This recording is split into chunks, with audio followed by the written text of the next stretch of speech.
Electricast.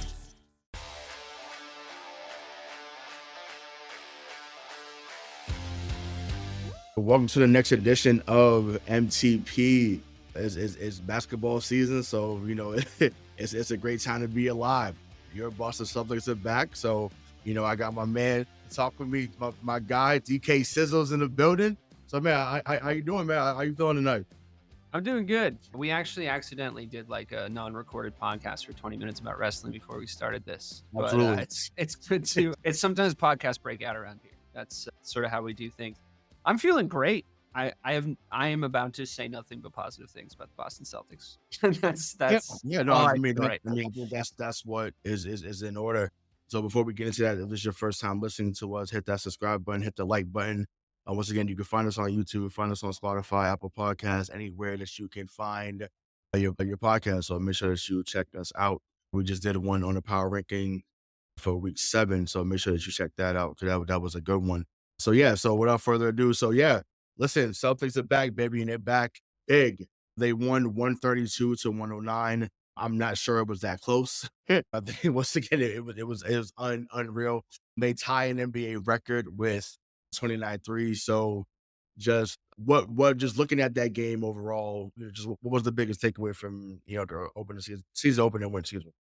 Well, I guess the biggest thing for me, just narratively speaking, was I hadn't formally decided what I wanted to see out of them going into the game.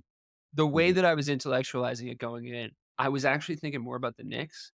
And I think that's probably because they made this big blockbuster trade, shipping out Julius Randle and Dante DiVincenzo and getting back a guy who a lot of people put in a lot of top 5 lists in different categories at the center position. A guy that essentially, it seems to me, I don't know if anyone said this out loud, but it seems to me a guy that you're bringing in to make your team look like a team that can beat the Celtics. Right. So that narrative obviously popped up coming in, and I couldn't think of a worse way for that game to go for the New York Knicks if you're building a team to beat the Celtics, and we Porzingis-less beat you handily.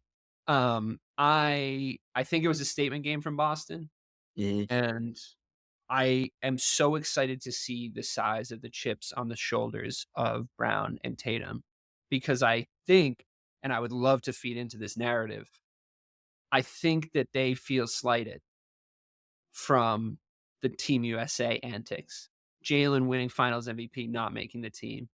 Jayson making the team, being benched because his shooting was poor. Yeah. I think they have chips on their shoulders. I think they're pissed. And I think they're playing like two guys that just won a championship. I think there was a certain level of swag I hadn't seen before that I saw last night. It's an intangible. It's hard to describe, but it seems like you know what I'm talking about. So I'm feeling fucking great. We've seen it happen, when the Celtics won in 08, right? And obviously we didn't look at it as intricate, as intensely as we probably do now. There was something nice about seeing that core group of guys yesterday at the banner raised too, right? Sort of come in and be like, all right, guys, like, here, we're handing you our respect. Starting Woozy, it's weird because I don't think anyone from the 70s and 80 teams came. I know some guys aren't necessarily alive either, but Eddie McCool, they're getting up there. Yeah, Eddie McCool, but I mean, no one's older than Cousy. So if he could pop up, the rest of us could pop up too. So I was just like, hold on, my man came in a wheelchair. It was just like, put the one in the, so that was awesome to see. He was always all grit though, It was always all grit to the end, so you got to respect that. Yeah, you know what I'm saying? Yeah, exactly. So it was cool to see that. It was cool to see Mikal and Parrish, and I think Dave Cowens is a lot. So he'd have been someone from the 70s, but either way, like I said, the legends were in the building, and it was a great way to celebrate past, present, and hopefully the future. So those fits were fresh as fuck too. The white ones with the gold trim. Oh my god, they were looking the part, and those rings were. Those rings, it's weird. I mean, I feel like almost it hit me more that we won like yesterday than it did at the end of the series when we just kind of swept Dallas, because I'm not being arrogant. I am completely being arrogant, actually. Here when I say this, like when I started to like think about this as we were coming back and I was like looking at the playoffs, I was like, we were emotionally invested. So like we're thinking about the things that they're not doing right. We're worried about this stuff, worried about these matchups. They didn't really have a problem winning, that championship. Like, there wasn't a ton of adversity, to be quite frank, and those legends in the building, that stripe they were wearing, the conversations they seemed to be having, I don't know, they just looked the part, dude. You know what I mean? And I think they looked the part in the playoffs too, and it's like, "Ooh, we might be those guys." Yeah, I mean, and that should be one of the biggest takeaways, or like the biggest takeaway. What I noticed as well, the difference between the two teams is that you can see, obviously, the Celtics look like a team that had continuity, that had consistency, that had been through that journey last year. The Knicks look like a bunch of misfit toys put together, right? And yes, Bridges, Hart, and Brunson played together in college. Once again, that was a long time ago for all three parties involved. You're trying to incorporate how cats are looking at the offense. So there's a lot of things that they have to figure out, which I firmly believe they're going to figure out. Right? Like I don't want to overact and act like the season's over just because of how they lost. 29 threes is not sustainable. It was dope to see, but it's not sustainable. But to me, we just saw a team that had been together, had won together, now trust each other with everything in a basketball sense, and just go out there and just say, "Hey," and to take a wrestling phrase from my guy MJF, I'm better than you, and you know it. It's like, Like, but you know what I'm saying? that is It's what that game looked like, dude. That is what that game looked like. Like, yeah, the Celtics decided that they were just kinda gonna go man to man with all their guys. Like, we didn't run, like, a super complicated which I liked, to be totally honest with you, to start out the season, sorta get into it, just sorta get a feel for it, like, a lot of rhythm checks, a lot of heat checks, a lot just make sure we're all still cooking, we're all still reading off the same hymn sheet. They know how to play basketball together, those guys. So, the amount of times Jason Tatum and we have been calling for this exact thing from Jason Tatum for mhm, season after season after season. The amount of times he was like, "Where's Mikal Bridges?" Like, he would, like, look up and he'd be like, "Where is he?" And he would get switched on him and he would cook him, like, mhm. cook him in a way that I haven't seen Tatum play like that. I've seen him do it, but not with that kind of venom, you know? Yeah, It's why people kinda clown him for with, like, being the Kobe guy and this, that, and the other. It's like, I've never seen that kind of Kobe, like, killer instinct from him.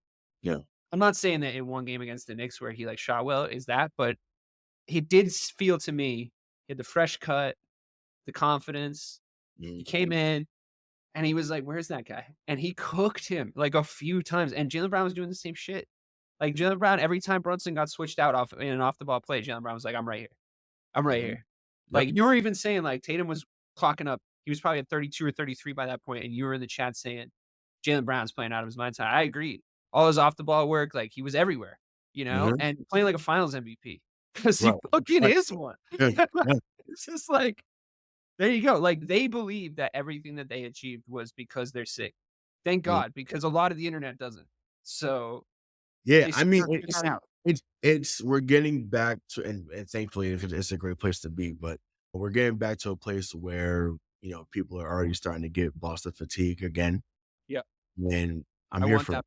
I want I that want for that. I want that, so I'm here for it, but, to People go hate for it. Tatum specifically too, so if he could, Mhm, like, really just go bananas this year, mhm. then Right.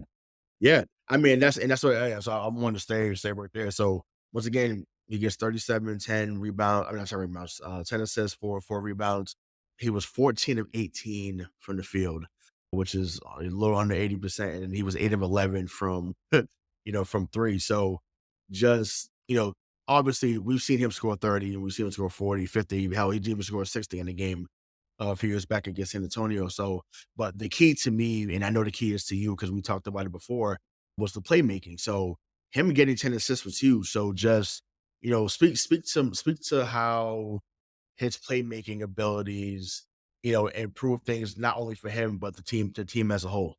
well, I think it's really indicative of how much of a unit they actually are, which I think really jumped off the screen yesterday. Like, I think that everybody really is operating on the same wavelength on that team. And with all the iterations of that team we've gone through, with basically the core pieces sort of being the same. If you think about the sort of emotional core and leadership core of that team now is Jason Tatum, Jaylen Brown, and Al Horford. And if it is those three guys, with obviously other veteran voices like in the mix, and it does feel like everybody's like on the same page, that feels to me like they've been building a culture since 2018.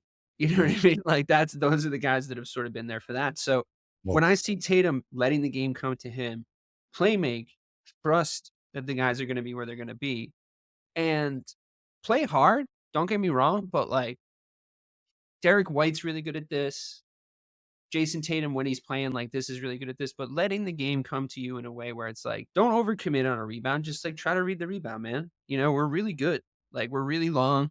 If a guy tries to take you one-on-one, like, don't let that happen. You don't have to switch your defense on for a game, Jason. You have to switch your defense on contextually, you know? So if someone tries to get him, he's gotta get him back, or he's gotta lock him up, and when he's making those decisions correctly, like the sort of dogged one-on-one decisions correctly, mhm, he plays at his best. And playmaking is a big part of that because what I think he does is he's such a rhythm player, right? It's yeah, both the problem that everyone has with him and, like, what makes him really good. mhm, What he's gonna get better at and what he's already gotten better at is getting himself into that rhythm. And I think he finally understands that playmaking is the path to that because it is. right, It just is. Like, if they start to come to you thinking that you're hurting them on this plane, on the eye plane, and not the scoring plane, mhm, then they're gonna exist down here, and then you get to fly up there unfettered, which is how he has a great Jason Tatum game, right? He does both of them, mhm, and to your point, scoring on all levels. I will also say his three-point shot looked really fucking ice cold. Like, really, like, I'm going up, I'm fucking putting that in. We all have had our issues with Tatum's shot selection at times and, like, streaks of cold volume shooting from 3. mhm. I don't know.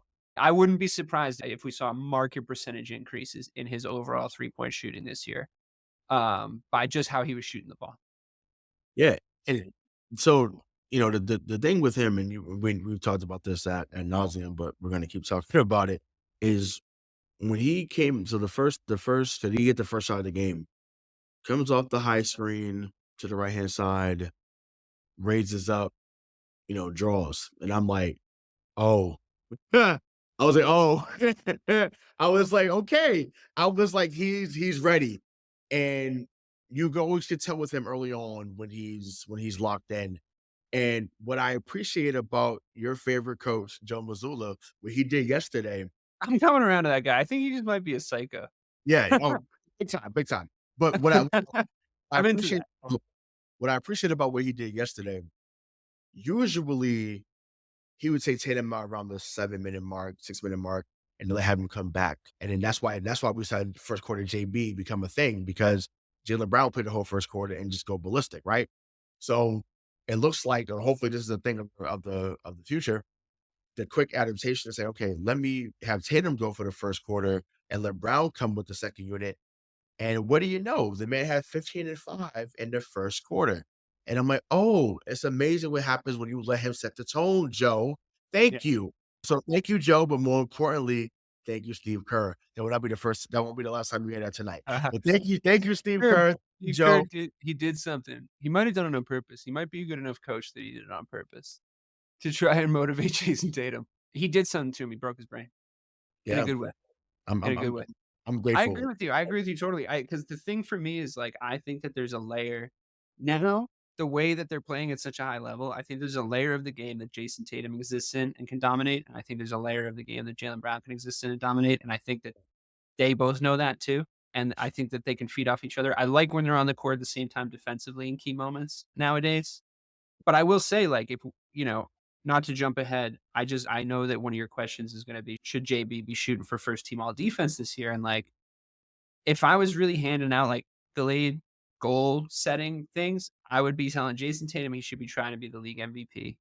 I mean, I don't think this is ridiculous to say, to be quite honest with you. I think he should be telling Jason Tatum he should be the league MVP. I think that you should be telling Jaylen Brown that he should be first team all NBA and first team all defensive. I think that you should be encouraging guys like Chris Stapps, like Drew Holiday, to be getting on all defensive teams, or in Kristaps' case, at least an all NBA team, just play enough to, like, qualify for it. I wanna set, like, a look how many motherfuckers they have on these superlative lists record with this team this year, and the way you do that is you just keep winning shitloads of games, which, big market tease, I'm gonna predict 82-0 again. Oh, man. Well, no, I mean, listen, we can stay right there with JB, right? Because obviously that's what I wanna get into next. once again, they combined for 60 last night, and when that happens, most likely you're not beating him, right?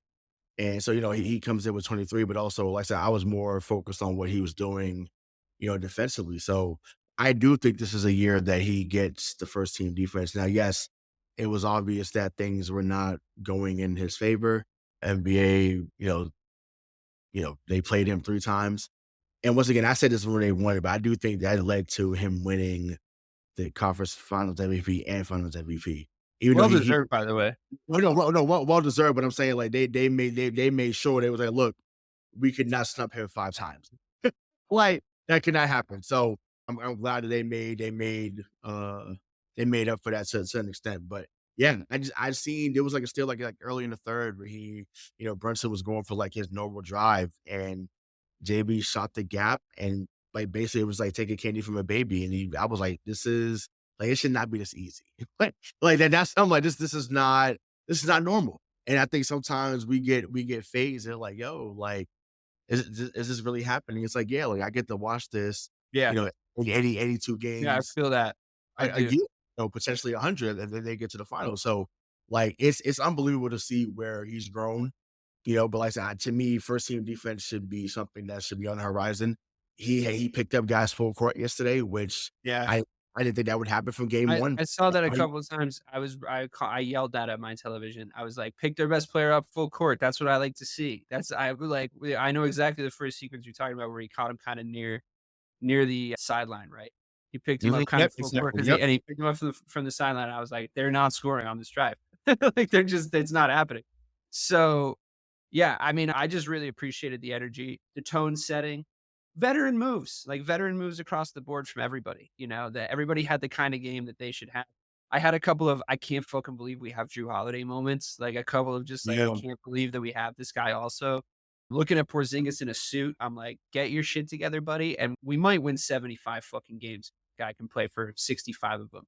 So, I don't know. I mean, the fucking roster is insane. Winning the finals was, like, not that hard. People are mad because it wasn't that hard for us. That's the thing. Like, people are, yeah, like, pissed because we kinda walked everybody. And there mhm, was some good storylines brewing in the West, and Dallas and Kyrie and this, and we were like, "No." And we didn't let any of that noise in either. We didn't let any of that Kyrie noise in. We just fucked him up.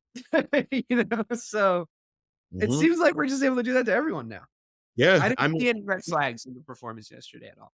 right. Well, the only thing, and once again, this was just towards the end of the game, but I was like, I didn't love them hunting the 30 or 3. I get why they were doing it, obviously. Like, obviously, you wanna break the record, and the fans were pissed. It was like, "1 more 3, 1 more 3."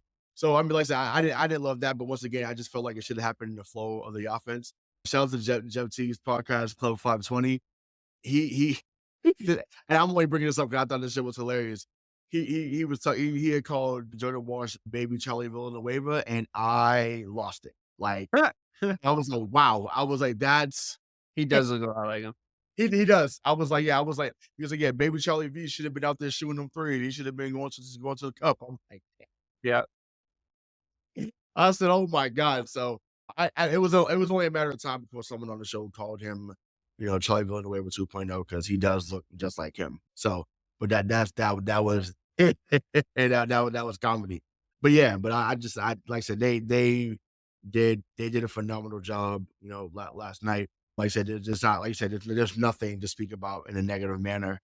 Um, and like I say, I want to get into the first few games of it, right? So they got Washington on the 24th, which is a Thursday. They got Detroit on Saturday and Milwaukee Monday. I look forward to that one. And then Indiana on I think next Wednesday. So just, what I mean, obviously you did have to like 29-3, like I said earlier, is not super sustainable, but just what do you want? I think they could go 5-0 in this stretch, honestly. Yeah. But like, it's just a matter to me, like, just what do you want to see them working on? Or what do you want to see them sustain in next week? In those next few matchups, I mean, I think Washington, Detroit, and Indiana should be walks, but Mhm, Milwaukee, I'm interested in Milwaukee, to be honest with you. I don't know if anyone knows who our biggest rivals in the East are gonna be, and I think a mhm, lot of people probably said the Knicks.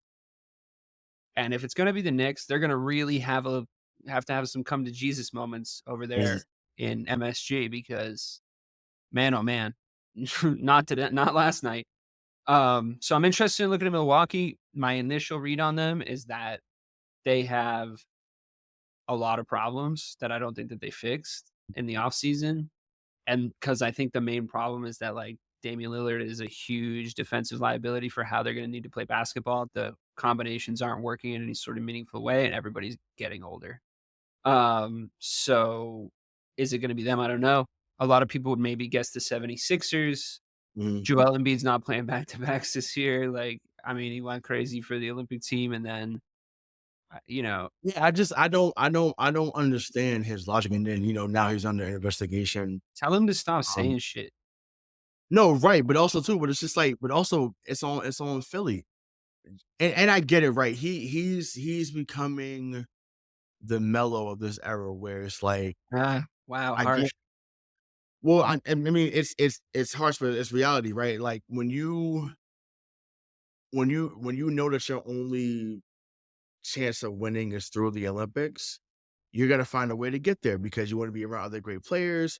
You want to have a chance to win for your country. I get that once again, which is a phenomenal honor. So I don't want to downplay it, but ultimately, because players of that caliber get judged by not just gold medals, but at least even getting to the finals, maybe getting winning a championship or two, you get looked at differently career wise. So I just don't know what the mindset is. Like I said, between him and Kawhi, right? Like I think that, those are two guys that are super talented. And obviously, we look at Kawhi differently because he's won twice and he was a finals MVP. To me, and I've said this before, I'll say it again. To me, all the stuff that's happening doesn't happen if he doesn't leave Toronto. I firmly believe I get it. He wanted to go home. He wanted to be closer to his family. I get that, right? He's had a very crazy family dynamic for those who don't know his full story. So you can look that up. But I just think to me, basketball wise, it makes sense for him to stay in Toronto with Siakam, with Anunoby, with Lowry, and just kind of see what they can do. I don't think they would have went back to back, but they definitely would have been in contention, every year of his stay there. But it is what it is. But on my end, like I said, I think they go 5-0. Like just like you said, I'm interested in seeing what they do against Milwaukee. I know Chris Middleton's going to be out, but Dame and Giannis should be there, so that's more than enough to see how you fare against them because we really didn't see it like that last year, especially in the playoffs. So yeah, but yeah, listen, they're off to a great start. I didn't want to go too far into this because I said we're going to get into some football, but yeah, Celtics off to a great start, man. And I just say to the NBA, watch out. Because, in the words of the Fugees, ready or not, here I come. Can't hide. Gonna find you. Like, it's about to be curtain. So just once again, we say thank you, Steve Kerr, because you've created a monster. And it's just hey, I cannot wait for November 6th. Cannot wait. Like it's going to be amazing. Like I wish I had enough money to fly you just to bring you over here to see the game and then just come back. Because it's gonna be a phenomenal atmosphere that day. It's gonna be great. So can't wait.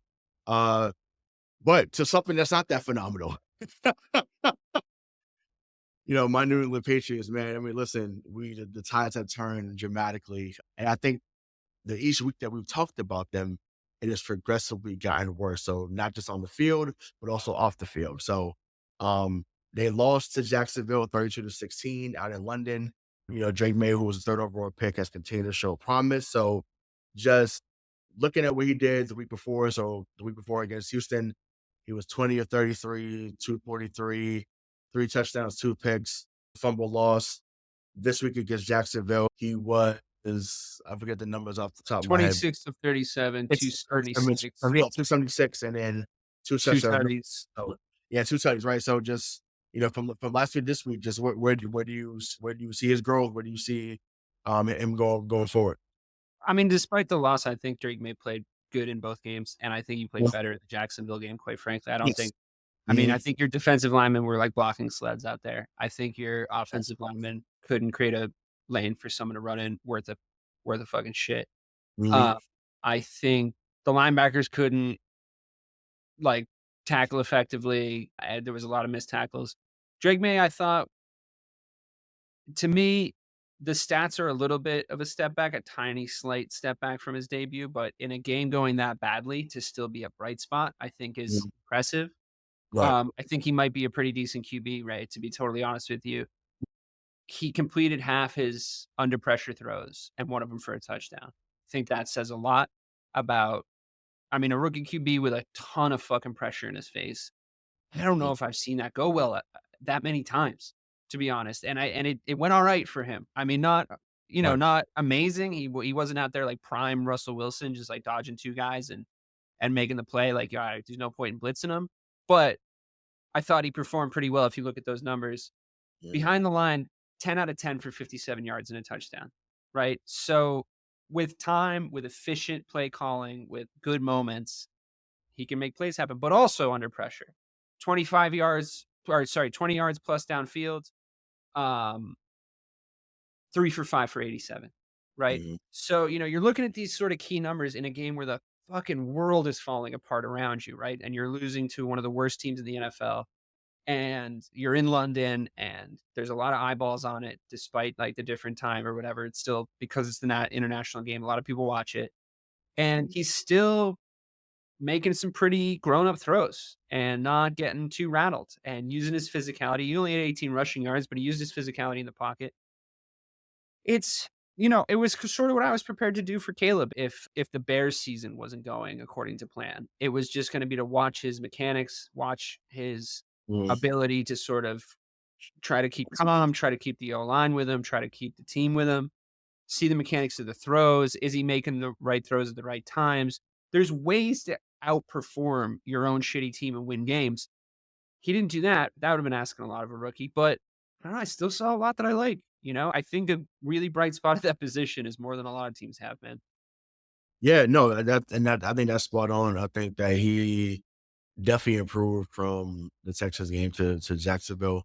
Um, the Texans had done pretty well against quarterbacks all year, that they played against. So, he had one of the better performances against them, so far this season. So I don't want to take that lightly, but yeah, um, to not, I mean, he came close to making some mistakes Sunday. So don't get me wrong, but the stat sheet won't show that. So, um, But so again, that's I mean, he's, right. He's we're basically in week 2 of his NFL career. right, exactly. So So, I'm like, like, I'm totally fine. yeah. Right, about to say, but didn't lose any fumbles. Didn't lose a fumble. He was a strip sack. So it's like that. Once again, that's the The stuff that improvement. happens to rookies, right? Right, yeah, exactly. So it's like for him to make the reads that he's making. Shout out to Chase Daniel. Shout out to Daniel Losky as well, who they've given great breakdowns on how Drake may read certain offenses. I mean, certain defenses, and is finding, the hot route, which is basically, the out route. So whether that's a receiver running across the field on a cross route, whether it's a running back running out to the flat, he's finding those guys. So once again, it is okay at times to be a check down Charlie, because that saves you from turning the ball over. And instead of it being 3rd and 9, you're now with a 3rd and 4. Fine. Totally get that. But yeah, like I said, overall pleased with him. I think that he does well, going into this week as well. We'll speak about that, later on. But I want to shift gears to the coach because, Yeah. you know, Positive section over. yeah, look at, I mean, phew, there's been so much that's gone on from when, Mayo got hired to now. Obviously, just a quick backstory. He's essentially been the heir apparent to Bill really the last 5 seasons. He had a chance to go to Carolina. Robert Kraft had, pleaded for him not to go, brought him back, whatever. Made him the first African American head coach in Patriot history. So yes, in that regard, great. He made history. Since that week 1 win, they have lost 6 in a row. The comments are flying from the team. The comments are flying from the media. The comments are flying Oh, he needs to get a handle on that stuff. from everywhere. Yeah. So that's what I want to get into. So just do you think he's essentially lost the locker room? And then just, what are your thoughts on the report saying that it's not a guarantee that he's here beyond this year? I mean, I saw a rumor that he was gonna get fired this week. Yeah. I don't dude, I don't know. Crazy. I mean, If that's the case, that's I wouldn't do that personally. I've heard all manner of opinions on this. So when that happens, speculation. I've heard all manner of speculation on this, right, over the last week. I'm just plugged into Boston media as much as I'm a Bears fan. The Boston media thing is still just like sort of intrinsically in my algorithm, right? I've heard we're in for 3 years of Mayo, and there's nothing anyone can do about that. It's gonna be Right. terrible. This is what's gonna happen, and I've heard he's getting fired this week. So, I bet this is all just speculation. I don't think anyone has any cold hard facts, especially, say what you will Mhm. about the organization now. They've always been a pretty tight ship as far as things getting out there of any real consequence. Now, in saying that, Mayo seems to have a really big learning curve with how to handle the media. To come out and say we just have a soft team. This is a team full of soft guys to then have Belichick. I mean, I don't think this is doing them any favors to have Belichick on fucking McAfee every week, just looking over their shoulder, being like, "Well, my defense was the best defense on the run in the NFL," and it's not even a good impression of him because if I was to do an impression of him, the fucking listeners would fall asleep. So I don't know who looked at that guy and was like, "We need to get that personality on every podcast," but sure, do you? I guess. It can't be helpful for him, and I do feel for him in that way, but man, some of those decisions, we need to start with the media stuff. You can't Mhm. come out and call them a soft football team and then backtrack. You can't. Right. You just Right. can't. I mean, Right. there's a way to coach like that, and if you wanna be a hard-nosed coach, be a hard-nosed coach. If you Mhm. act like that and then they can smell blood, then you start to, as you said, potentially lose the locker room. Now, I don't know what your feelings on if he's lost the locker room or not. I know we are just speculating, but Yeah. every time I've ever seen a coach act like this, the answer retrospectively on if they've lost the locker room is yes. So, it seems like yeah. It seems like maybe they've just sort of I mean, not as bad as the Saints coach. What's his name? Oh, Dennis Allen? Dennis Allen? They were giving up on him on the field, right? So, it could be worse. They were Mhm. on the field going like, "What are we doing?" Like, looking over and being like, "What's going on?" They have lost all respect for him. I'm surprised to see it happen this early considering his pedigree, his name, what he means to that organization, but yeah, I Mhm. mean, it Okay. it doesn't look good. Yeah, I mean Defensively, it's the thing is like he tried to build a hard-nosed defensive culture from the ground up, mhm. and it seems like the whole defense has quit on him. I don't know about the offense, the defense has. But this is why, and this is why, and you guys got on me about this to an extent, more I so never like get on you, Ray. I never uh, do. I always think that you're right. not I'm not I'm not just not I'm to just get trying to off generate content. you didn't rag on me, but I'm saying like you wanted me to have a different perspective. But this is stuff like this is why I felt like this is not the beginning of the rebuild. Because regardless of saying that, oh, Bill's gone, Brady's gone, was Mayo not in the building the last 5 years? Was DeMarcus Cousins in the building the last 5 years? Yes.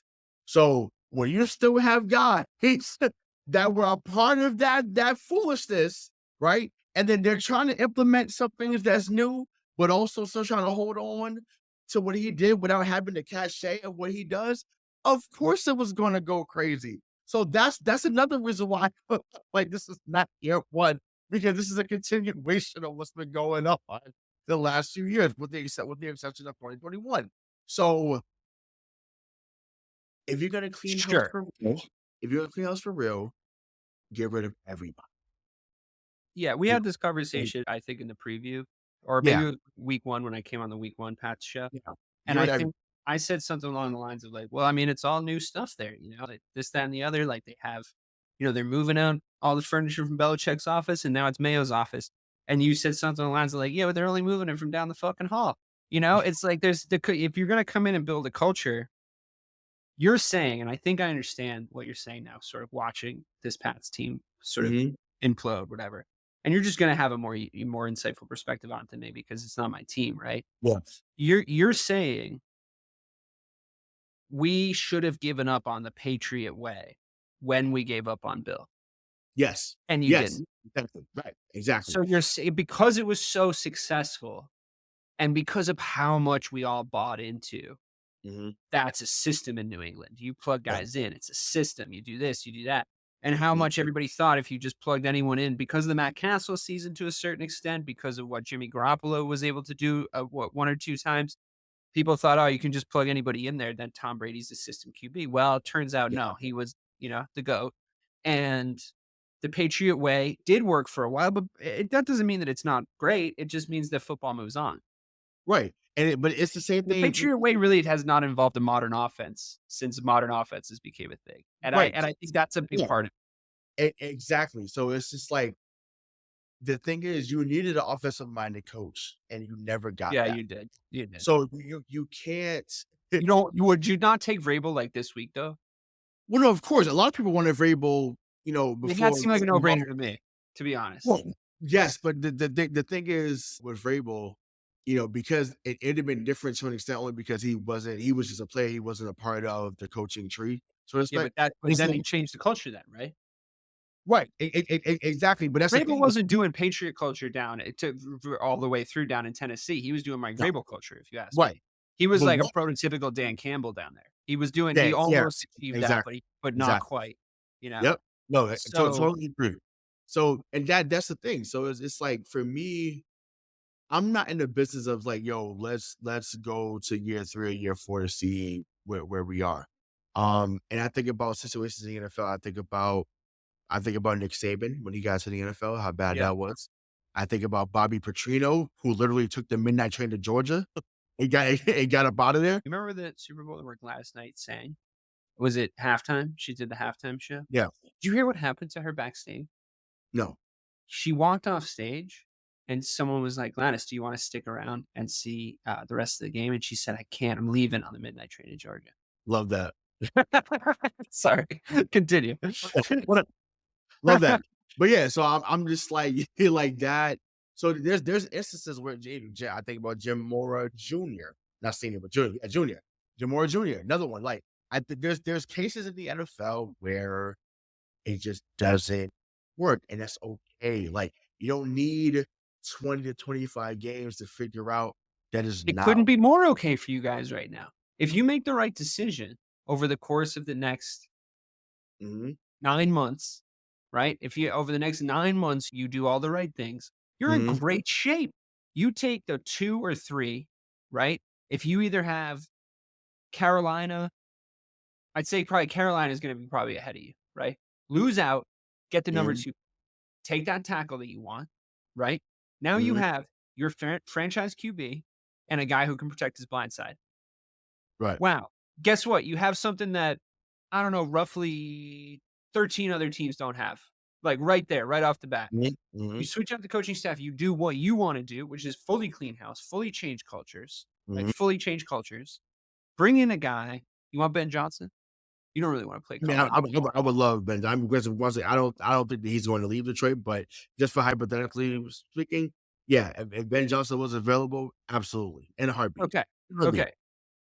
So say you get him or say you get somebody that, like, emerges over the course of this season doing good stuff in some sort of coaching tree, right? Mhm, As long as you've made the decision to clean house, you're good, right? Because you have Drake Maye, you potentially have a blindside blocker for him for 11 years. You have decent guys on defense already that you could lock up, Christian Gonzalez, et cetera, and you have the most cap space. You have the most cap space. Your footballing future is not decided right. until you know who they're giving the keys to the treasure chest that the New England Patriots have. Mhm. That's what it's gonna be. If it's I think you're just saying, and I think Mike's saying it shouldn't be this regime. You guys, I mean, you tell me your instincts are gonna be more honed on this Well, stuff. I mean, like I said, Mike's hell bent on it being year one of the rebuild, but I vehemently disagree about that. I do. I'm sorry. I just But Mike like was saying over the weekend, he might be bad. So yeah. maybe it's time to but you have the luxury of calling this a tank year. You know, you could look back on it and be like, "Wow, Kraft's a fucking genius. He promised Mayo the job, knew Mayo was gonna fuck it up, got this pick, installed Johnny Coconuts as the No, right, GM, installed, whatever, but and then then bang, you have such a springboard right now. yeah.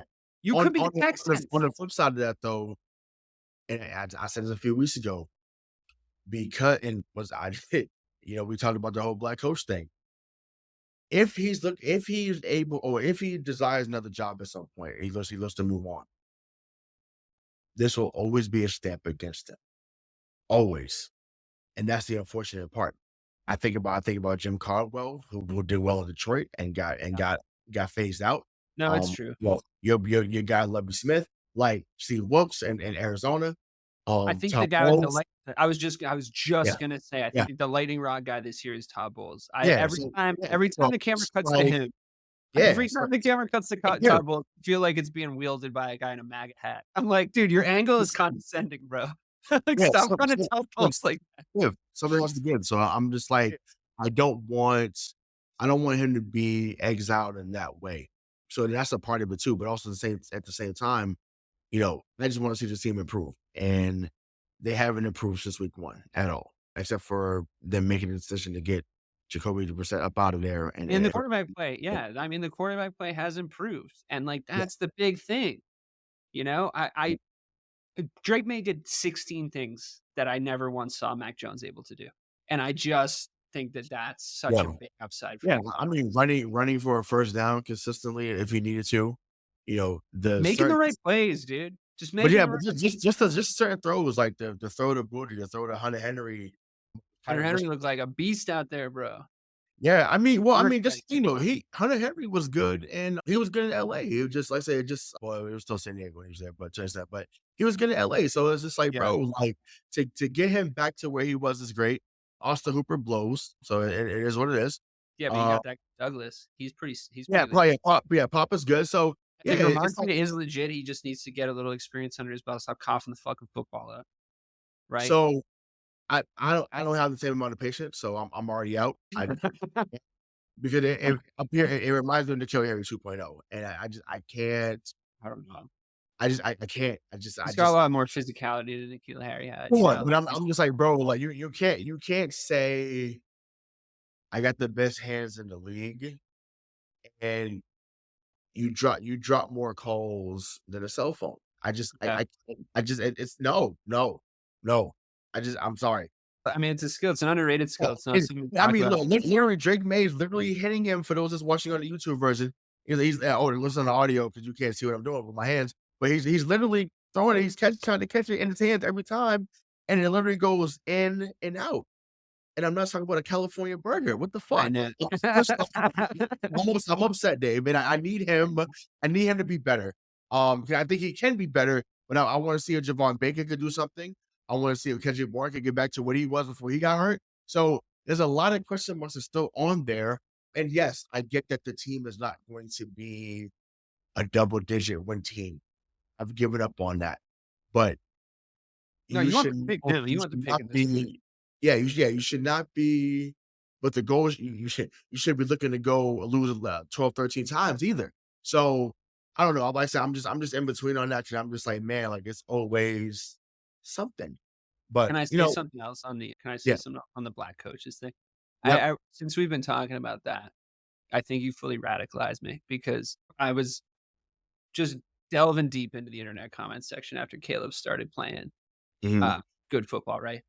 And I was just thinking to myself, his level of scrutiny over the for over like, if you're really gonna have the balls to just start talking shit about a QB after 2 weeks of playing in the NFL, but you gave Trevor Lawrence 2 fucking years, right? mhm, Like, I was fully radicalized. Like, after we beat the Jags, I was like, every single person needs to take a long look in the mirror because you gave that dude every fucking chance. Captain yep, fucking long hair down in the bayou, white as the yep, fucking day is long, and you were on my guy 2 fucking games in. Like, yep, first of all, Caleb's talent level and what he was being how he was being touted up here pretty high for Trevor Lawrence, but not the way they were talking about Caleb Williams, right? So I get it. Like, I understand that the scrutiny is what it is. I fully believe anytime people say there's intrinsic bias deeply baked into the NFL. I believed mhm, it before. Now that like it's one of my guys, now that it's one of my guys, now I saw it happen to one of my guys. I'm like, I can't mhm, fuck you guys. Fuck everybody. yep, Legitimately. Because they gave that boy in fucking Jacksonville 2 seasons, and they're still holding out for him. They're still holding candlelight vigils for that dude. It's a bust. I'm sorry. It's over. That's done. 2 games? 2 games? And then I mean, people are still salty, you know? So, yeah, I mean, we know this in all professions. If you're black, you gotta be twice as good, 3 times as good, whatever it is. That's fine. mhm, I think I can watch Caleb Williams do that. But in regards to the black coaches thing, I think you're well within your rights to, like, want a change on your own team because you want the best for your team, but Right. also recognize that, like, you've been saying that on this podcast for Mhm. years now at this point where it's like, it sucks. I don't think he's good enough, but damn, like, I still don't think they get a fucking chance. I don't think they get a fucking Ice Cube's chance in hell half the fucking time, and you're right, we've seen it. There's just too many hard cut examples of how this NASCAR has leaked into this fucking league, and I hate it. Yeah. So, yes, Like, I'm with you on that. yeah. And that's, I mean, just the last one of this part, I wanna touch a little bit more on Bill before we get into the weekly picks, but it's really wild to me that, like I said, it fell out of favor this quickly, right? You know, it's clear that he wants to be a player coach, right? Clearly, right? He wants to be a player's coach, but they there has been no balance at all. There's been no balance of like, okay, we do this, we do that. And the thing is, after their week one win, it was like, oh, like, take him to the hill, take him to the hill. Well, guess what? It's now become we're taking him to the hill, so now we're taking him to the morgue because everyone's dead. I mean, Everyone's dead. listen, I I said mean, it to you I said it it's to you in the ridiculous. offseason. I said it to you in the offseason that the best thing that you could have happen to your team this year is not like a big playoff run or anything, but you might see some really good coaching, and that Yep. could, like, propel you to future success. Nope. That's fine, that's fine. Yeah, But the yeah, thing is you're way yeah. less invested in your coach right now. You're way less in on him. Like, I mean, from a monetary standpoint, from a future standpoint, you already spent a fucking high draft pick on Drake Maye. Him looking good and Mayo not looking so good is a best case scenario, Yeah. honestly. I mean, yeah. I mean, at the least, because even if they don't get rid of Mayo, and I said this when we watched the picks, the least you have to get rid of Alex Van Pelt. You have to. Yeah, I You mean, that worked for Eberflus, right? There was a certain have level to. of what we kinda saw from him where he was able to put the locker room together, be a good man coach, but maybe maybe his coordinators weren't good enough, so maybe there's a world where you back him up with some really good football minds. We've seen that work, really up and coming guys to make that offense tick, and I do agree that Van Pelt guy, I don't even know if they're listening to him anymore, but yeah, you guys are right in the offseason that he is not. He just should not have that job. Yeah, it's once again he's inept and he doesn't Well, know. I mean, the offense was working, and then he went in London, and then he went in and decided, "Let's fucking change a Hey, bunch of shit around." it's great. What you saying? You're up 10-0. Yeah, wow. No, and you just say, you know what? Let's switch it up, and it's just like, what do you mean? Like, Yeah, just keep playing the way you're playing, dude, it's the Jags. yeah, it's Yeah. just like, wait, you're both 1-5. They're reeling when they felt they were supposed to be better. So, but this is what this it goes back to. It was oh, it's the rebuild. It's this that. It's like, yo, you'll never get people to come here if they believe that you're breeding a losing culture. It's that plain and simple. So I'll stand on that forever. I don't care what Mike say. I don't care what anybody, any other Patriot fan say.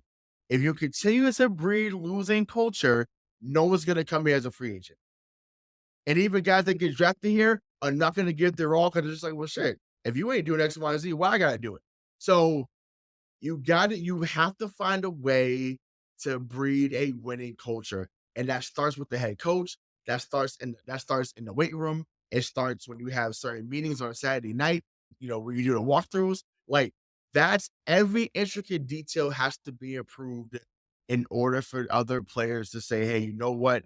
They're not where they need to be, but I'm a missing piece to what we have to what they can be going forward. It's really that simple. But like I said, I'll get off my high horse on that one 'cause I'm just like, to me, it's No, I insane. understand why I understand how you feel. It's ridiculous. So yeah, let's just get into the week 8 picks, excuse me, if I can talk correctly. So we start on Amazon Prime. We got Minnesota, your boy Sam Darnold killing it, going into LA. So who we got there? Oh, okay, it's the Thursday night game. Yep. I think that favors the Rams a little bit if we're Yeah, they're it's basically a push because they're 3-point underdogs. yeah, I think that with the Rams with Cooper Kupp coming back, shop window Cooper Kupp, it sounds like they want him to put on a crazy game so they can trade him for a little bit more maybe. That seems to be Which cooking is in the wild. rumor mill. It's pretty wild. I don't know. I guess it's a response game for the Vikings. So how it was a tough way to lose on Sunday. We'll find out a lot about their resiliency coming into this game. If Cooper Kupp and the Rams start slicing them up early, I don't know. We could be seeing the backslide I've been predicting for the Vikings. I just think that they're the softest, winningest, softest team that we've seen so far, and this might be the beginning of the backslide. If I Right. got odds on it, I'd bet the Rams. If it was even, I'd probably take the Vikings. Gotcha. Yeah, You? I'll go with the Vikings. I do think the slide at summer will come. 'Cause like I said, I still can't believe that Darnold. Like, I mean, I said to you that I knew that he'd play better. I didn't think it was gonna be this good. Yeah. So, I'm not I'm No not one did. I'm not no, I know, but I'm saying, like, I know, I've been super high on, number 6 down at Tampa. I'm not as high on Darnold as I am as I am with Baker. He's not in that category for me, but he did improve a great deal from where he was. So I do think they get another one because that LA team is not it's not good, but they're not good because they're not healthy. So I just feel like Yeah. they'll lose come Thursday night. So uh, right back to what we were just talking about. We don't have to speak more about it because I don't think that we find a way to win this game. But the first game of the 1 o'clock slate is the New York Football Jets coming into Gillette Stadium, where we have not won a home game since week 7 of last year against the Buffalo Bills. So I'm not gonna go elaborate on this. The Jets are gonna win this game. I'm taking the Like, Pats. oh, I love that for you, but I don't I just The there's no Jets are way. the biggest dumpster fire in the NFL right now. I can't bet on them. That's sure. Maybe the top 3, but we're in there with them. Just wanna Yeah, see another week of Aaron Rodgers trying to find someone to blame for his fail. that would be awesome to see, but can you imagine the McAfee show Monday if they do lose? It's like, "Oh, we never lost to the fucking Jets when I was here." Yeah. Yeah. So that's gonna be funny to an extent, but I don't have faith that they win a game until I see it on a Monday instead of day one. I'm out. Like, I had already said 1-16 or 2-15, so because Jacksonville was the game to win, I thought they were gonna win, and they did. They got smoked. So I'm out until they actually win a game and actually do something at home. But good. So next, this is also something we don't have to elaborate on. Ravens versus Browns. Actually, no, I'm gonna elaborate on this for a quick second before I let you go. Cleveland fans, and I don't know if that audio was real or not. Fuck y'all, honestly. And once again, we know what Deshaun Watson did off the field. We know, what he did, what he allegedly did, whatever. Like, we know what stuff is out there. So let me preface that. Let me put that out there. For someone tearing something on the field, and for people to vehemently cheer for that shit, it's fucked up. Regardless of what you think about him outside as a person on the field, I personally thought that was fucked up. I said to say Baltimore should win by 30, but well, I'm just like that. That's just how I'm at. But what are your thoughts on that? I said the opposite on the PR show. I said if you're ever cheering a injury, if you're ever celebrating somebody getting hurt on a rival team or your own team because they haven't been playing good or whatever the fuck, you should be ashamed of yourself. But I'll make an exception in this one case because Deshaun Watson's such a massive piece of shit. And Yeah, that, but also listen, I also said I get, but that's also one. You're not a fan of the team. That's one. Two, since the stuff has come out, had that not always, that's always been your stance. So I get, you know what I'm saying. I just think to me on the surface, I'm like, bro, like, how do you? I don't think they were booing him because he's got No, they sexual cheered when assault they allegations. cheered. They was happy.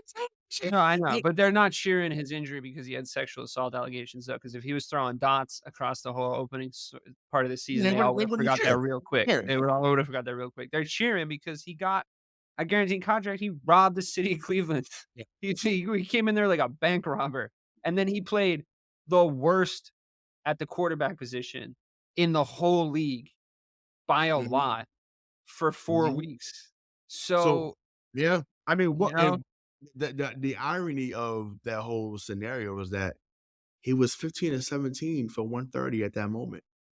He was actually playing the best he played in weeks, and then he got hurt. So I was like, damn, but like that wasn't gonna that's last. That wasn't gonna last. yeah, right. But I'm saying, but the fact that it was just that as we just talk about just the situational irony. It's like, damn, like you really you was playing your quote unquote best that you had played in a while, and then you go down like that. So I love what Jameis said though. I thought that's the most serious I've I ever thought seen. he was a little fucking holier than thou, to be honest with you, and him and Matt both. Yeah, no, I'm saying like as a if I'm in that locker room though, I love him sticking up for his teammate. Sure, That's what I'm saying. sure. But Yeah, yeah, well, he's now the leader of that team, so that's good for them. right. So I listen. I'll say this because I don't know if y'all said this last night. 'Cause I haven't watched every segment yet, but I will by tomorrow. If he, what's the word? I reckon I would love to see him go full Joe Flacco and have them go on a run with him. I No, would he'll love. throw 11 touchdowns and 11 interceptions over the course of the next 8 weeks. That's my prediction for Which is him. that's been his career. He's been Yeah, Mr. 500. So yeah, I think not so. I would love to see them go on a run with him because I think the Sure. quotes would be phenomenal. Nick Chubb's back, you Yeah, know? so close to be great. I And know they Sean was the lost. worst thing that happened to them this year, so maybe. I'm not Right. counting it out. Yeah. So exactly. So we'll see. We'll see how that goes. That But being either said, way, the Ravens are gonna fucking dominate them. yeah, yeah, dominate. They've been. Derrick Henry has been everything they needed. Who knows? But things might have been different last year had he been there. But we'll get into that later on. Next, this is a lot of throw up games. And the Lions are 11-point favorites against Tennessee. So are you going I to go might to take Mike that. Ryan? I You might take points? I might take the Lions there. I I think they might smash Tennessee by 30, to be honest. Like, they've been running the score up on shitty defenses. I still hope that they trade for Max Crosby. That seems like Mhm. that rumor might be heating up. Sounds like they're gonna have to give a king's ransom to get him, but I don't know. I think you have to take into account that you just lost the statistically best edge rusher in the league. I think that was a big part of your success so far. Or obviously it is. Right. But you get Max Crosby in there and then you get Hutchinson back. Um, I mean, that's Yeah. just scary. It could be what Chase and Bosa was supposed to be. Yeah. Yeah. Yeah. And I just think like, yeah, I just think that could be scary. I think, yeah, I would mortgage my future to do that. To be honest, if I'm the Lions, I think they have the Yeah. roster. Yeah. Agreed. I think they lost a piece. I think it was really shitty that they lost a piece. I think they have the coolest, most interesting backfield of the last 20 years. I love the Sonic and Knuckles backfield. I've always been a big David Montgomery fan. Mhm. Uh, I'm liking them. You know, I know they're a division, but I'm enjoying my division being the best division of football right now, to be honest with you, other than Yeah. losing the week and somehow being fourth on 4-2, but whatever. We'll see how it shakes out. But I've been enjoying the Lions. You know, I've been high on them for a couple years, as you know. I like a lot of their players. I like Amon Ra. I like Jameer Gibbs. Mhm. I like David Montgomery, Monty. I like what they're doing over there, to be honest. And if they've learned from their mistakes from a coaching standpoint in situational awareness, I think they have the potential to come out of the NFC and meet the Mhm. probably Chiefs in the Super Bowl. So, yeah, Yeah. we'll see. We'll see what happens. But yeah, I'm betting on the Lions every week this year, except for Yeah. when they're playing Chicago, and that's just delusion. So I'm taking the Lions. No, it's fandom, not no, it's fandom. So I'm going with Detroit as well. So cool. Next on the 1 o'clock slate. So Loser so leave terror match, Falcons I'm Bucks. no, that's coming out. I was about to say Baltimore Colts. Oh, okay. But You know, no, back in the day. the Indianapolis Colts going to Houston. I mean, I listen, the Colts being 4-3 is incredible at this moment. Flacco has done it again. I mean, I know that Anthony Richards has come back, but for them to be 4-3 right now is wow, it's incredible. But either way, Houston should win this game. They're a better team and they're at home and I think I know they just signed Devin White coming over for Philly. So that's just someone that's an added, higher gun to that defense. So I think they're gonna be even more formidable than they were in recent weeks. So I got Houston winning that one. So what about you? But yeah, I'm mad at the Texans right now because they coughed up that game against the Packers. If you're gonna kick the field goal, run 3 times. If you're gonna go for the touchdown, throw 3 times with your stud QB, please, for the love of fucking God.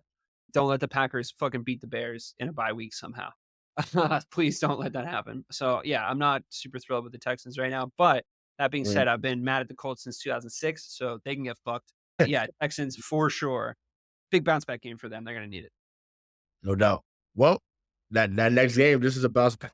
Hey, even though they won last week, Packers, Jags. You can pick. You can say that you pick the Jags. That's fine. I'm It's rocking the with Packers. Packers, obviously.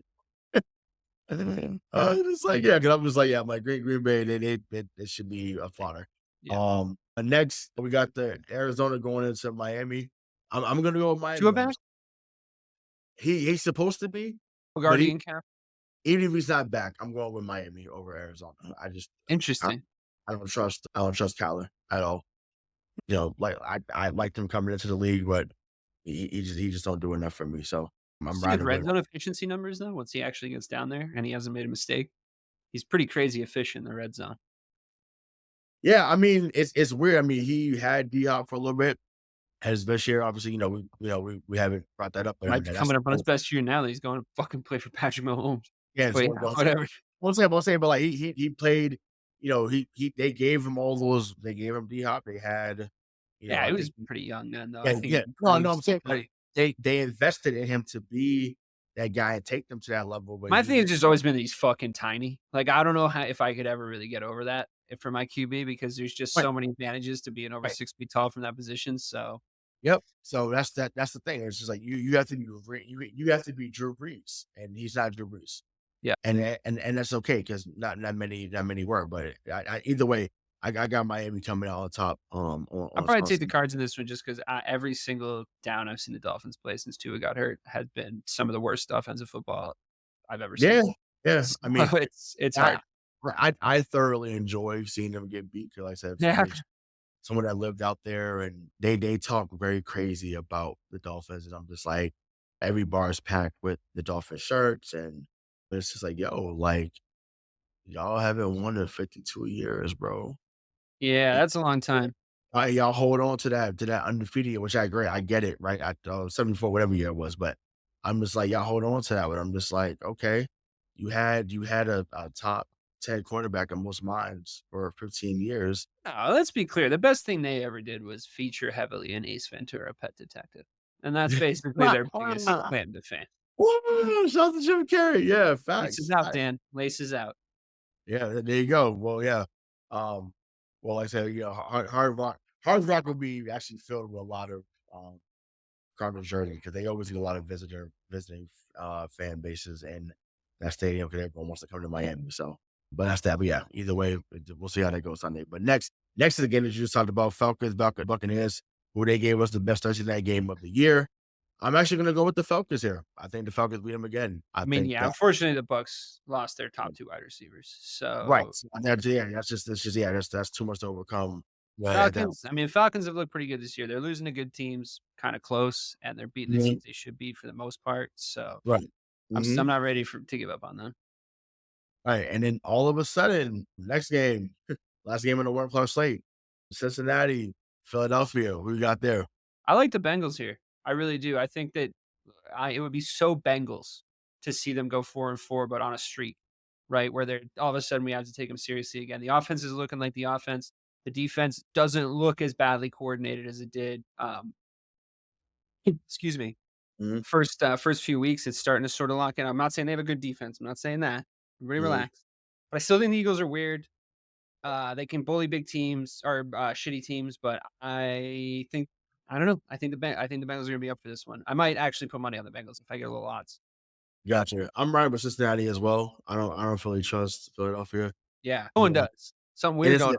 but once again, this is what Cincinnati has done. So, you know, we overreacted as Patriot fans because they beat them out there. This is what they do. So now they're starting to catch fire again. Chase is getting into full swing. Higgins is getting into full swing, and then Burrow's getting into full swing. So they'll have something to say about things, how it go, how it shakes up at the end, because they've had the last 5 years. So Except this is last year. so yeah, except for last year, obviously. But But yeah, injured. Yeah. So when healthy, they're around. So cool. So Cincinnati was there. So cool. Next we have the Saints versus Chargers. Yeah, like I you like the said. Chargers here. I think the Saints are a bad team. I think they've quit on their coach. I think that the Chargers are just starting to get a culture together. I think Harbaugh's a good coach. I think Herbert is a little banged up this year. That's the big sort of Yep. unfortunate reality for the Chargers. So I think Mhm. that we're going to continue to try and sharpen their defense, build the culture. We got to give Harbaugh a year here, but I still think they're going to win the games they should win. I don't think they're going to have double digit wins this year, but I think it'll be a respectable season just based on how they're playing. I don't think they're so bad. Need to get a couple more weapons in for Herbert. They'll get it figured out next 2 to 3 seasons. We'll really see them, but they're still going to beat the Saints. Right. The next, we had Buffalo versus Seattle. This is in Seattle. I'm gonna go with Seattle here. I think Seattle finds a way to Interesting. win the game. So Interesting. I mean, which Seahawks team shows up, right? I yeah, think that the 4-win Seahawks, if they show up against the Bills, I think they can finally find a way to be a good team and expose the Bills like good teams have this year, Ravens.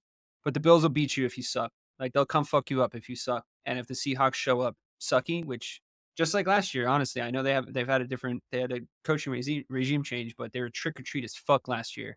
And it looks hmm like they're that same way again. Sometimes they show up and beat the Falcons like bad, and then sometimes they just show up and lay an egg. So depends on which Seahawks team shows up. If you're a live better, I would check the Seahawks out in the first 3 minutes. Just check out what they look like in the first 3 minutes. That's probably going to determine how that game is going to go. Yeah, I like the Seahawks here too. I think the Bills are going to get exposed as frauds at some point over the next few weeks, just based on how they played against really good teams. So, yeah, I like the Seahawks here too. I think that'd be a good bet. Yeah, no, agreed. So next, so your squad going into Washington. So the floor is yours, sir. I mean, there's a lot of context, right? So Jaden Daniels, second pick, Caleb Williams, first pick. Everyone knows all this stuff already. I hope Jaden Daniels plays. I hope he plays. I want to see the clash. I want to see what Mhm. everybody's got. I think we have a much better defense than they do. I think if we knew Jaden Daniels was going to play, the thing I'd be telling everybody is the quarterbacks don't play against each other. We have to sort of remember that sometimes. So can he do against the Bears defense what he could do against lesser defenses? I don't know. I think the Bears defense is a lot better than most people think. We have some injuries in the secondary, so I'm waiting to hear on that. It's not Friday yet, so I don't know the final reports on if we're going to have Brisker in there, who I think is the hardest hitting safety in the NFL. I love that guy. Getting a Brisker jersey, just designing it now, just picking out the right fabrics and everything. But I decided Brisker this year just because he hits so fucking hard, and you got to love a great hard hitting defensive back on the Bears. I mean, I know you do, Ray. I know you shout out Daniel Manning from time to time. We've gone down these roads before. Yeah, I hope he plays. I think Gordon is also questionable, our nickel quarterback, so we'll see. All that being said, I think we have a better defense than they do. If Caleb plays like he's been playing over the last couple weeks, I'd be a little nervous if I was the Commanders. I know their offenses looked really good, but I think the Bears are good, so I'm taking the Bears. And I won't be offended if you take the Commanders. I would understand why. No, I mean, if I knew Jaden Daniels was healthy, I think I would have rolled with Washington. But to me, you're not telling me because what's the backup? Is it Mariota? No, Mariota's the backup. Yes, Marcus Mariota, I think. Is it? Yeah, Why is Marcus Mariota on my brain if not that? yeah. I mean, regardless, Marcus Mariota, Marcus Jordan, whoever. It is Um, Marcus Mariota, yes. okay. So Chicago and 4. It's like I'm like if he was healthy, let's say I'd have felt a different way. But Love it. um, I think that once How you again, liking Caleb over the last few weeks? Didn't get to talk to you last week. yeah, How no, I think he's been playing great. Like I said, for you guys to be sitting at I mean, 4 you've and been 2. high on him since the start, so, Yeah, exactly. So I think that he's gonna come out. it's possible Um, both guys are good. That would be a good thing yes, for yeah. the Well, NFL, it's possible that all 3 will be good, and I let's say agree, I agree. That would be we'll unheard of, see but we'll see crazy how and this week true. goes. So I'd we'll be see how super this into week it, goes. dude. We need, like, another era of a bunch of good QBs, not just one good guy. Well, this is 20 years of the Big Ben, Rivers, and Eli Yeah, draft. So every yeah. 20 years you get that But going. they weren't So the first 3 guys, though, were they? yeah, because Eli went 1, Rivers went 4. Oh, right, but Eli went 1, but he got Well, I mean, traded. first 3 quarterbacks, I'm not in order though, not in order. No, not in order. But But, yeah, like, that but it Eli then was had a whole thing where Eli, he couldn't Eli, play. Phil, and then what do you call it? And then Roethlisberger went 11th. But But I so mean, to see like, but if you, I mean, to 1 and 2, both being QBs and both guys being, if they both have great careers, I mean, I don't know if that's ever happened, you no, know, no, it would have been Manning and Ryan Leaf back in the day, but no, but Ryan Leaf. yeah, but So, Ryan Leaf was just so no, nope, yeah. unfortunately, but The game though, they flexed it to the later games, to the 4 o'clock games for you guys, the 1 o'clock games for us on the yes, here on the West mhm, Coast. So I'm glad they did that.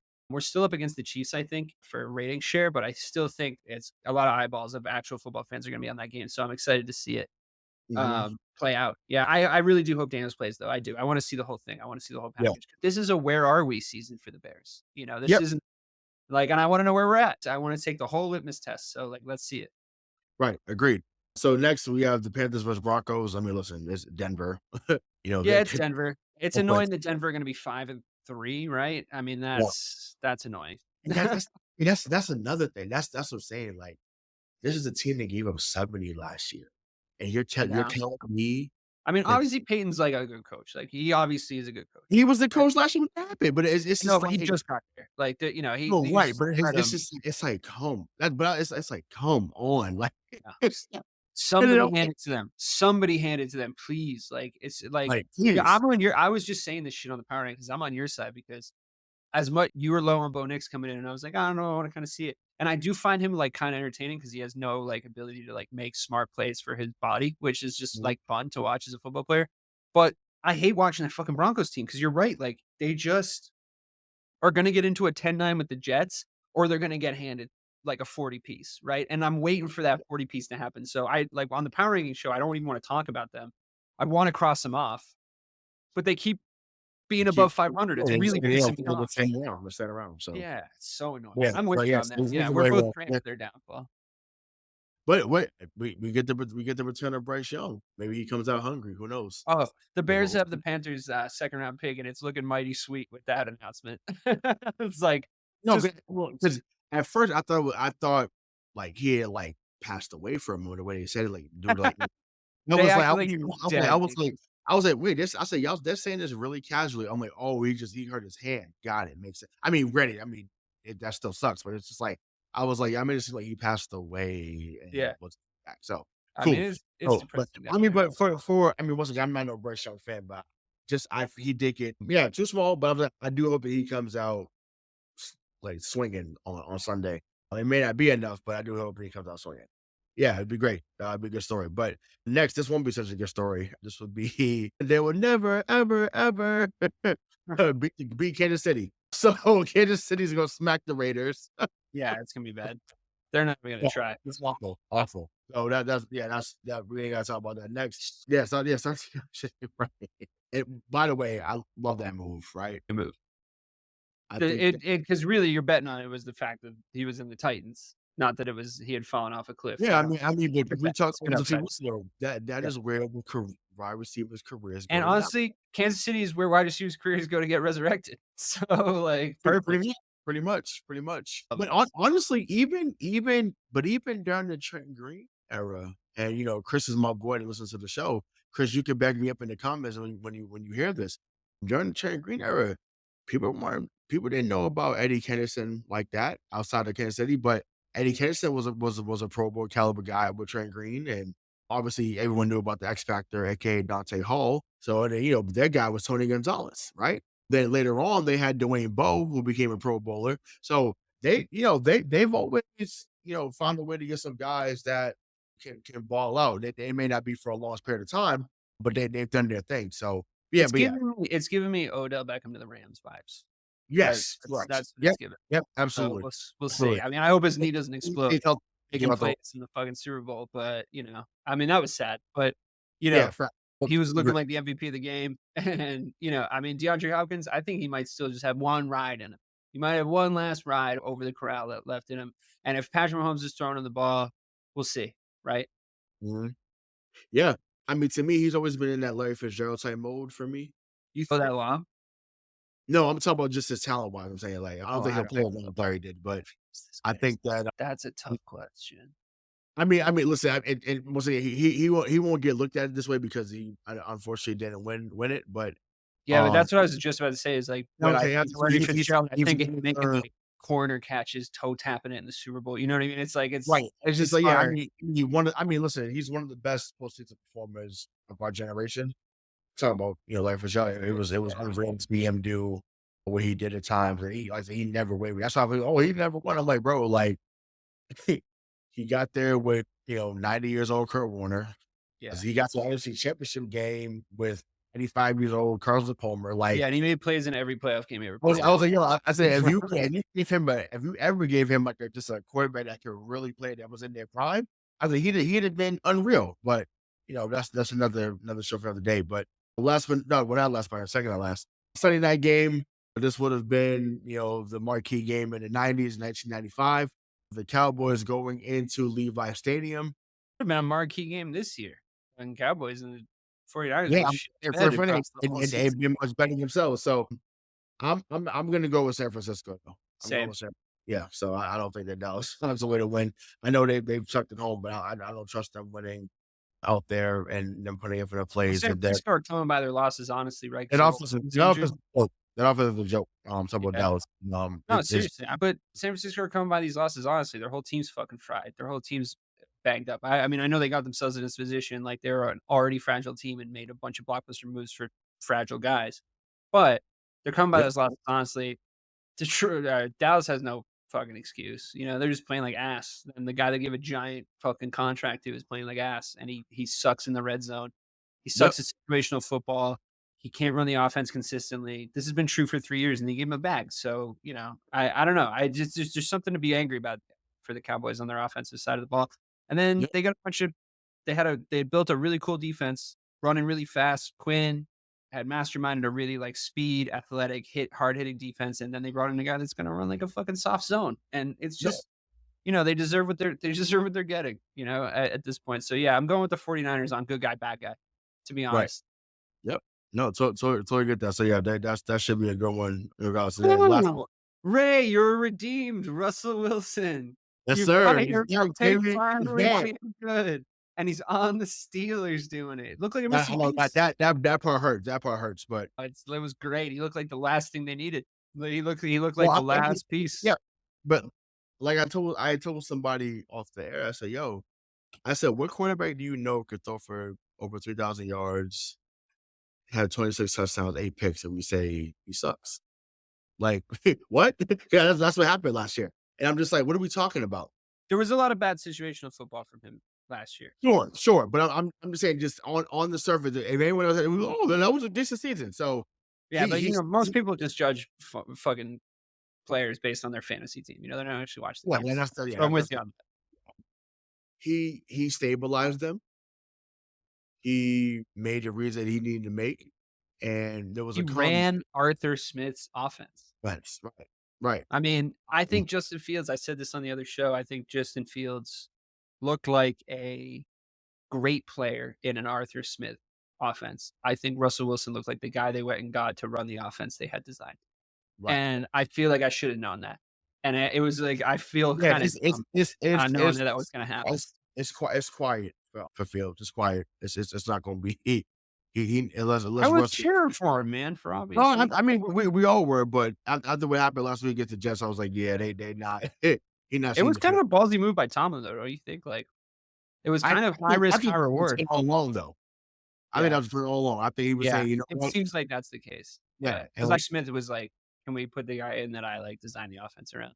Like, I right. think that's kind of what happened. You know what I'm saying? So I think they were inclined to make sure that Fields got a shot, and that's why they made sure they Yeah. signed him or traded for Yeah. him the offseason. But He handled it well, to be honest. for sure, I think, but I also think that was also talked about behind the scenes. Yes. He looked Because prepared. Yeah. guess what? That's what real coaches do. But Yeah. Tomlin is a whatever. real fucking coach. You It see was him, like- you see him give Aaron Rodgers that, like, you try to get me on that 12 man, and like he had already called the timeout. It's like, I mean, I know Tomlin looks 26 still, and I know we all remember him as like the youngest coach to ever take over or whatever, but he's a veteran. He's never had a losing season, and the man is dangerous when he has the right team. He just is. Yep. And my favorite thing about Mike Tomlin, and I know you're not a huge fan of the Steelers, but I think you could be. No, I'm a fan of my Tom as a coach though. Yeah, Just something yeah, like of that. course you are, right? Because he's a good fucking coach. And I Right. think what I like the most about him is he is so unafraid to bring really great established football minds into his staff and still be the boss. To just bring Oh. guys in, and be like, okay. So bam, and that's how we're gonna close on. So thank you for that. yeah, That's what I'm talking about. What up here too, and we talked about it with Joe Mazzulla, right? Oh, the Sam Cassells, the Charles Lee. Yep. You got to bring in other people that can elevate you to the status that you can be there. Be able Once to again, collaborate with it's people. within you, but other people are gonna bring it up. They had to elevate. So leaders raise up other leaders. Right. Bam. That. And there's nothing else I need to say. But for DK Sizzle, I'm Hollywood Rayshawn Buchanan. Until next time, we'll see you. Peace.